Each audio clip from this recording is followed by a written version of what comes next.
Plano ng MMDA na maglagay ng tunnel at subway sa Commonwealth Avenue sa Quezon City. Ito ay para maibsan ang matinding traffic sa itunuturing na pinakamalapad na kalsada sa bansa. Si Benjo Durango sa detalye live. Hi Noel, happy Friday! Nako, saya-saya ngayon dito sa Commonwealth Avenue. Parang party. Ito na papakita ko sa inyo ha. Yan. Oh, yan oh. Nakikita nyo yung traffic na yan? Hello, Commonwealth!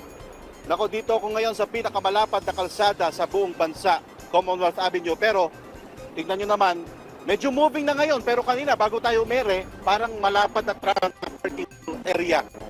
Yan yung mga sasakyan sa bungad, papasok ng elliptical road na manggagaling ka ng Commonwealth Avenue.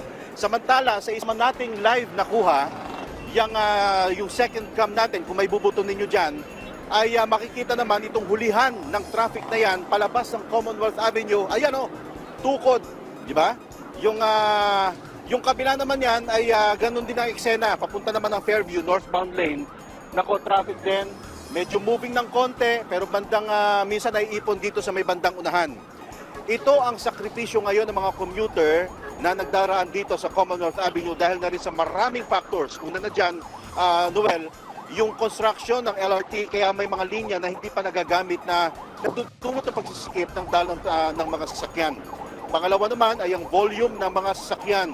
Sa datos ng MMDA, may higit 400,000 mga sasakyan ang nagdaraan dito araw-araw, mapaumaga hanggang gabi. Naiipon yan tuwing rush hour, kaya tukod ang traffic.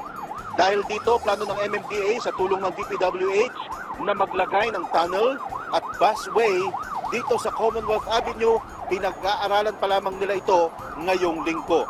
Bukod sa kalbaryo ng daily commute dito sa Commonwealth, isa rin sa pinaghahandaan ngayon ng MMDA ang Christmas rush.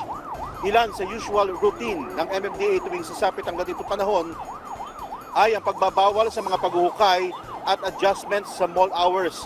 Tulad na lamang dito sa Commonwealth Avenue na may dalawang malalaking mall na kailangang bantayan ang daloy ng trapiko. Narito ang sinabi ni Chairman Don Artes ng MMDA.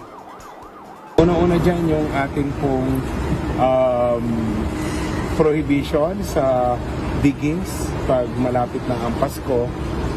Iseset po natin yan yung mga request natin sa malls to adjust mall hours para po ma-spread yung mga sasakyan. At iba pong mga ibang measures po na kailangan natin gawin. Ilalatag naman po natin yan at siguro bago matapos po ang October ay i-announce na po natin yan. Yan Noel, naipakita ko na sa iyo ang lagay ng trapiko dito sa Commonwealth Avenue. Kaya kung ikaw ay mag-travel dito at dadaan ka sa Commonwealth Avenue, nako, isipin mo na, kailangan mong maaga na bumiyahe para hindi ka maipit sa matinding daloy ng trapiko. Noel? Maraming salamat, Benjo Durango.